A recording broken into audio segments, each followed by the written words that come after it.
생활 속 법률 히어로 이승우 변호사의 사건 파일.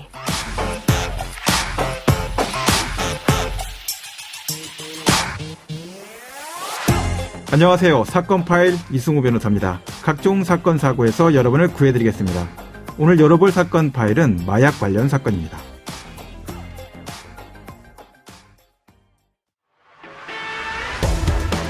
한 50대 남성이 무고한 사람을 마약 사범이라고 거짓 신고해서 피해자가 구속까지 당한 일이 있었습니다.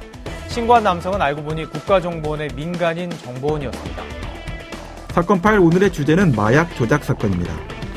마약 사건이 심각하기는 합니다. 그렇지만 이 마약과 관련된 허위의 진술로 관련 없는 사람이 체포, 구속되거나 처벌받는 일이 발생해서는 안 되겠죠. 최근에 일어난 마약 관련 사건에 대해서 법무빈 법승의 마약 전문 변호사인 안지성 변호사와 알아보도록 하겠습니다. 안녕하세요, 변호사님. 네, 안녕하세요. 안지성 변호사입니다. 네. 이 사건이 이제 경기도에서 일어났다라고 알고 있는데요. 네. 어떤 사건이 발생한 것인지를 좀 소개해 주시죠. 네, 경기도에서 커피숍을 운영하고 있던 50대 A씨의 일인데요. 네. 지난 5월에 택배 상자 하나가 커피숍으로 배송이 됐습니다. 네네. 발신된 곳을 보니까 처음 보는 필리핀 주소지였고요. 네. 그리고 나서 30분 뒤에 갑자기 사복 경찰이 들이닥칩니다. 택배 상자 안에 필로폰 약 90g이 들어있었던 것입니다. 네. A씨는 동생이 시킨 건가 싶어서 박스를 받아놓기만 했었다라고 항변을 했지만 네네. 경찰은 믿어주지 않았습니다. A씨가 마약 전과자였을까요? 전과자여서 그랬을까요? 네. 그리고 사건을 넘겨받은 인천지검 A씨를 필로폰 밀매, 밀수 혐의로 구속 기소했습니다. 마약 수출입 혐의라는 얘기인 거죠? 예. 예. 그리고 필리핀에서 보낸 부탁하신 것 보낸다라고 하는 문자 메시지가 결정적인 근거로 된 것으로 전해졌고요. 네. 그런데 구속 석 달 만인 지난 8월에 A씨가 돌연 석방된 것입니다. 네. 문자 메시지나 이런 택배 상자 내용을 봐서는 A씨가 커피숍을 운영하다가 마약범으로 구속되는 것이 변호사인 제가 봤을 땐 이례적이다 이렇게 생각되지는 않거든요. 예. 그런데 석 달 만에 석방이 됐다. 네. 굉장히 이건 특이한 사건인데 석방된 이유는 무엇이었습니까? 그 이유는 진범이 잡혔다라는 것입니다. 사건을 제보한 사람이 무고 혐의로 잡혔다라고 예. 하면서 검찰 수사관이 설명을 해줬다고 하는데요. 네네. 나중에 확인을 해보니까 그 허위 제보자가 서울 서부지검에 무고 혐의로 체포가 돼서 예. A씨에 대해서 석방 지휘가 내려진 것입니다. 네네. 그런데 A씨는 허위 제보자가 잡힌 뒤에도 무려 6일이나 더 구속이 돼 있었고요. 예. 석방된 후에도 한동안 공소 취소가 되지 않았습니다. 네네. 서부지검 보고를 받은 대검에서 이제 공소를 취소하라라는 의견을 냈지만 네. 인천지검 수사팀이 거부하면서 벌어진 상황이었는데요. 인천지검은 당시 공소를 유지한 이유에 대해서 네. 제보자의 무고 혐의 재판 결과를 보고 공소 취소 여부를 결정할 것이라고 하는 공식 입장을 밝혔었습니다. 네.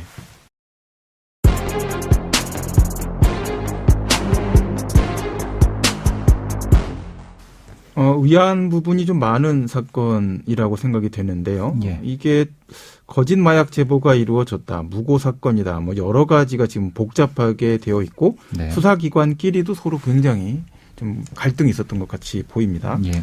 과정을 좀 살펴볼까요? 어떤 과정이 진행됐습니까? 네, 그 무고를 했다고 하는 손모 씨의 무고 혐의 공소장에 나온 내용입니다. 네네.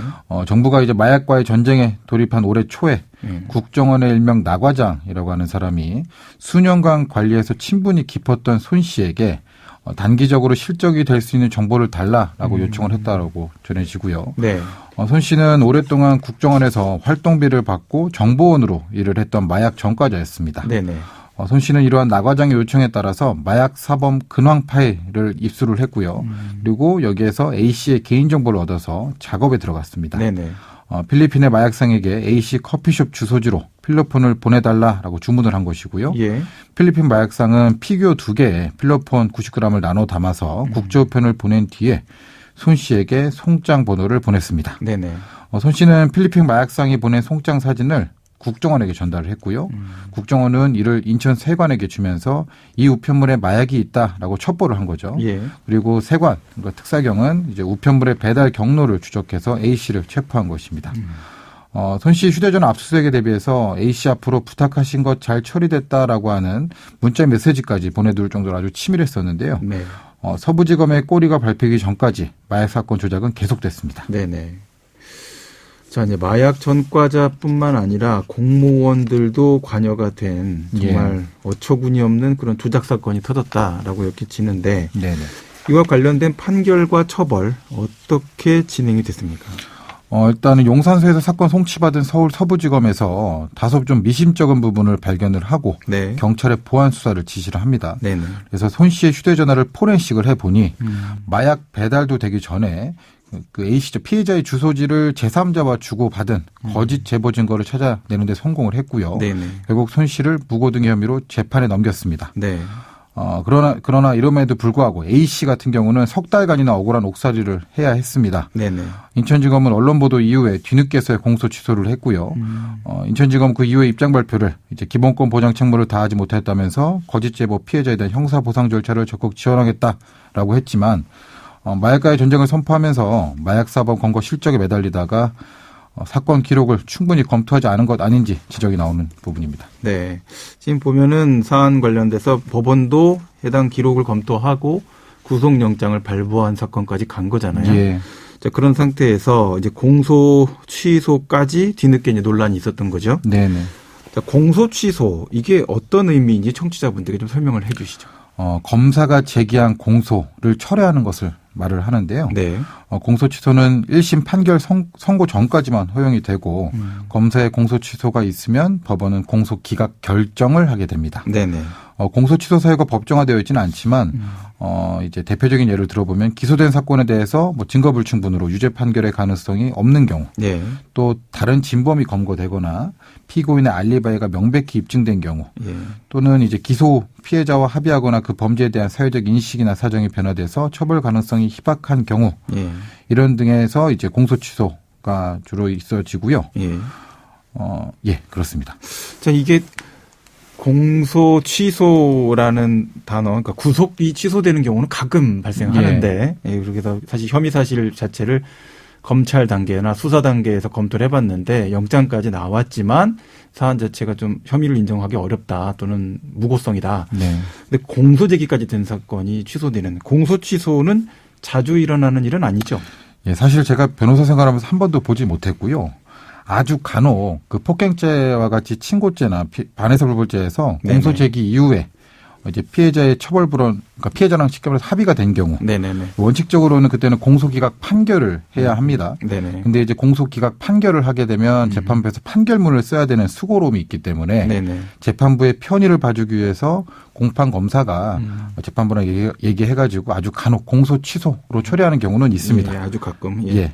이런 경우 외에는 사실은 기소된 이후에 공소 취소된 사례는 좀 본 적이 없고요. 네네.